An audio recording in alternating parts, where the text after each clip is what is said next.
On the sunny Golden Coast of Australia, two travelers named Greg and Heather decide to go on an adventure. They sign up for a shark cage diving tour called Tucker's Experience. They don't expect anything too crazy, just some amazing underwater views and maybe a few photos of sharks to brag about. But what happens next turns their day into an unforgettable, edge of the seat story. As they arrive at the dock, a friendly local named Dave spots them. Dave is an old buddy of Tucker, the guy who runs the shark tours. Dave asks if they have booked ahead, and they say no. At that moment, Tucker himself appears. After exchanging names, Tucker casually asks if they are a couple. Heather quickly shakes her head and explains that they are just friends staying at a nearby hostel. Their other pals have gone off to SeaWorld that morning. Tucker pauses, looks at them seriously, and asks if no one even knows they're here. Heather gives him a questioning look and asks why he wants to know. Tucker smiles weirdly and says he is just making sure their wills are ready, because they are about to swim with sharks. This comment gives them a small shock, but they laugh it off and prepare for the trip. Little do they know, this isn't going to be any normal day on the water. Once they are out at sea, Tucker tosses chum into the water to attract the sharks. Heather's excitement quickly turns to nervousness as she watches the powerful predators come closer and closer. Seeing her worry, Tucker suddenly breaks into the famous Baby Shark song, joking around to ease the tension. It works, and for a little while, everyone relaxes and laughs. Next comes the moment they have all been waiting for. Greg and Heather are lowered into the ocean inside a strong metal cage. At first, Heather panics. The dark water around them and the sharks swimming just feet away feel overwhelming. But Greg gives her his hand, calm and steady, and soon Heather's fear turns into amazement as she watches the sharks glide gracefully. Back on the boat after the dive, Heather glows with excitement. She can't stop talking about how incredible it is to be so close to real sharks. Then, in a sudden twist no one anticipated, Tucker pulls out a knife and stabs Greg, then throws his body into the water. The sharks immediately tore him to pieces. Fear and shock freeze Heather as she realizes the terrifying betrayal she has just witnessed. The next morning, not far from the same Golden Coast, a completely different story begins. An American surfer named Zephyr rides the early morning waves. After surfing, she heads into a small supermarket nearby. While standing in line to pay, Zephyr hears a young guy asking the cashier if they have jumper cables. They are sold out, so the young man turns to her, asking if she has any. Zephyr doesn't say a word and brushes him off. Outside, she pulls a hidden box of ice cream from inside her drink cup. She had shoplifted it on her way through the store. Just as she's about to leave, the young man blocks her path outside. He threatens to tell the shopkeeper about the stolen ice cream unless she helps him by giving a ride to his car, parked 10 blocks away. Trapped by his threat, Zephyr reluctantly agrees.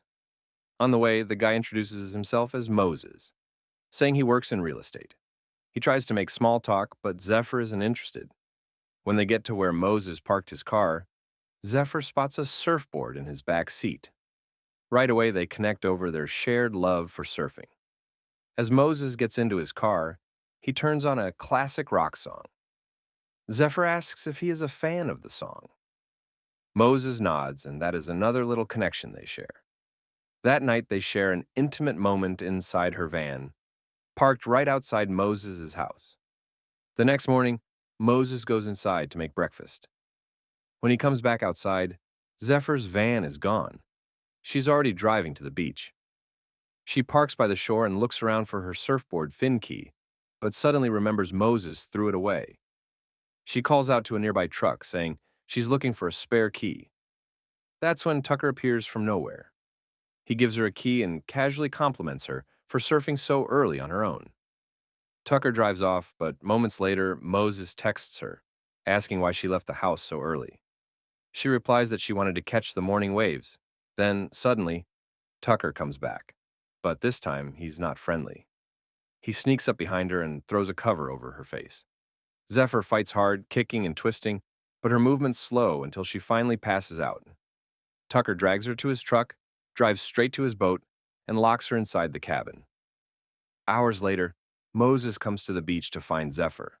He scans the whole shoreline, but finds no sign of her. When he calls her phone, the ringtone is coming from inside her van, which is still parked nearby. Meanwhile, Zephyr slowly wakes up. She's handcuffed to a bed inside Tucker's boat. Across from her on another bed is Heather, the same girl from earlier. Zephyr screams for help, but her voice disappears into the endless ocean. Trying to stay calm, she scans the room, desperate to find something to help her escape. Heather asks if she needs anything, eager to help. Zephyr thinks for a moment, then says she needs something long and thin, like a hairpin, to pick the lock. Elsewhere, Moses drives to work when he sees Zephyr's van being towed away. His gut immediately tells him something is wrong. Without hesitation, Moses speeds to the police station, ready to file a missing person report. He explains to the officer that the van is Zephyr's only home, and she would never just disappear like this. The officer is skeptical at first, but registers the case regardless. Back on the boat, Heather asks Zephyr why she came all the way to Australia.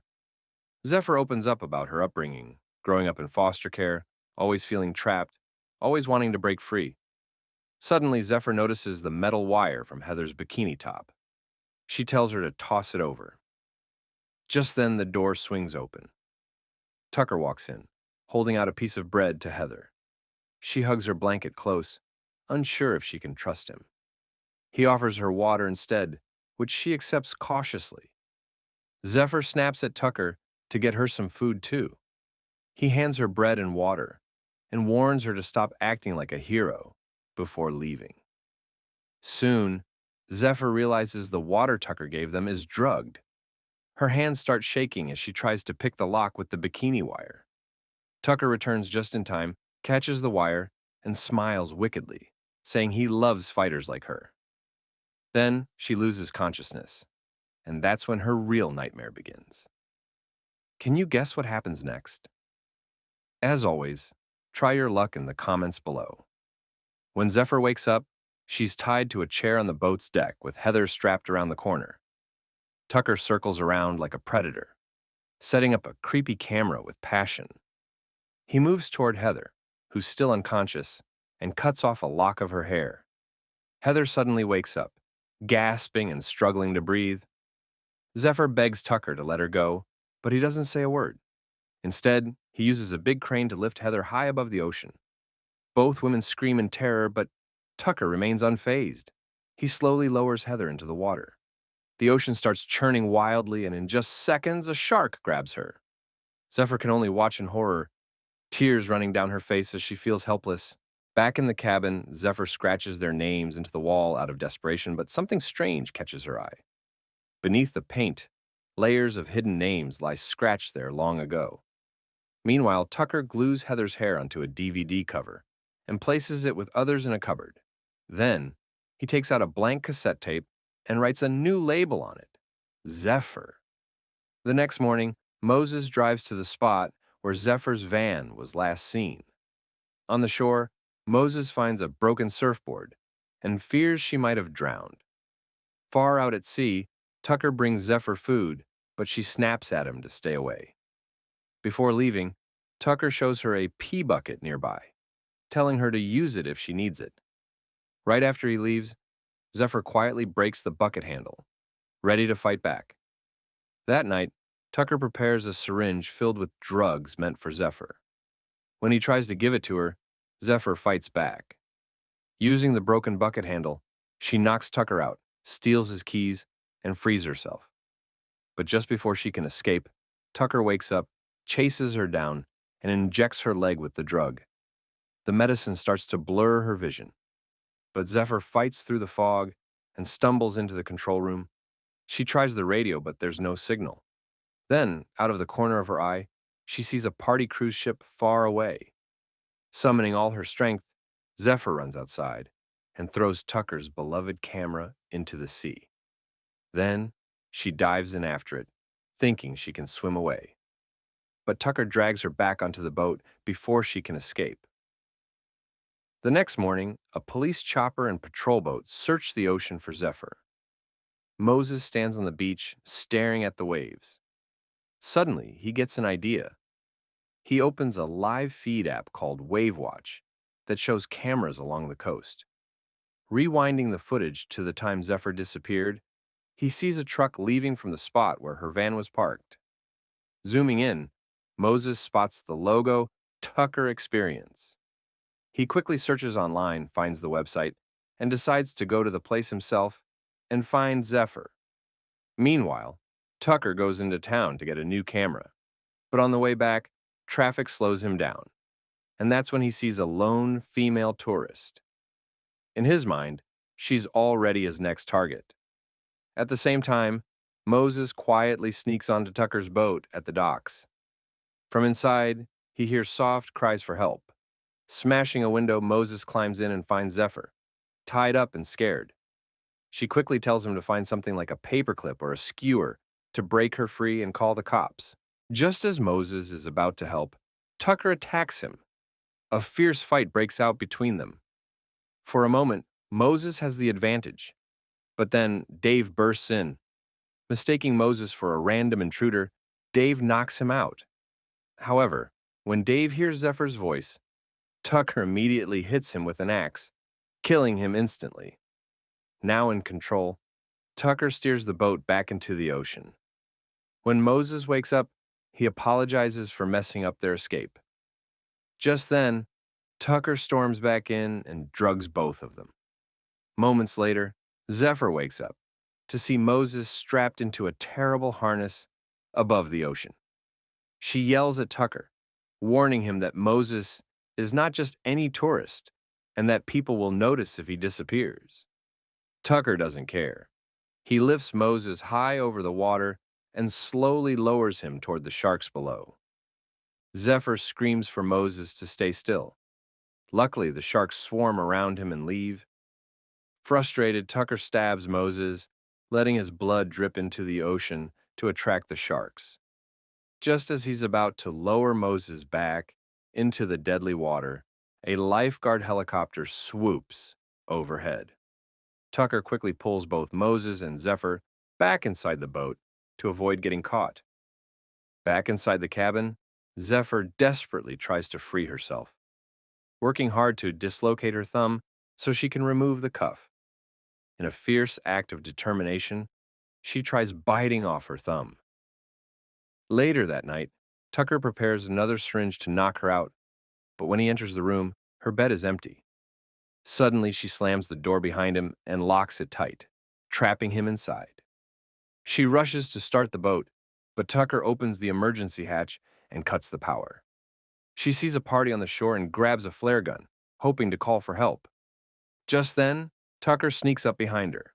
She quickly spins, fires the flare right at him, then runs as fast as she can. Tucker pursues her, but Zephyr smacks him on the head with a frying pan and jumps into the water to escape. Tucker grabs a speedboat in pursuit. He catches her and drags her back to the boat's deck. This time, it's Zephyr's turn to hang over the water, while Moses is tied up in a chair, helplessly watching. Tucker splashes water on her face to wake her and slowly lowers her into the sea while filming. The sharks don't come close at first, so Tucker dangles bait to bring them nearer. One shark bites and pulls him forward. Zephyr grabs the line, trying to climb up, but falls into the water. Swimming hard, she faces the same shark Tucker hurt earlier. She holds her bleeding hand and stares at the shark, but it doesn't attack. Instead, it just swims away. Zephyr climbs back onto the boat, grabs a harpoon gun, and fires, hitting Tucker hard and sending him into the water full of hungry sharks. The sharks quickly attack him, tearing him to pieces. In a last unexpected twist, the harpoon rope pulls Zephyr toward the edge, but she frees herself just in time, narrowly escaping being eaten by sharks. She then spots a party boat on shore and fires a flare into the sky, catching their attention. The movie ends with her finding Moses pale and weak from bleeding. She shakes him, begging him to wake up, reminding him he's the reason she fights to survive. Moses slowly opens his eyes, smiles, and Zephyr laughs with relief. Thanks for watching. Click subscribe and join me for the next movie breakdown.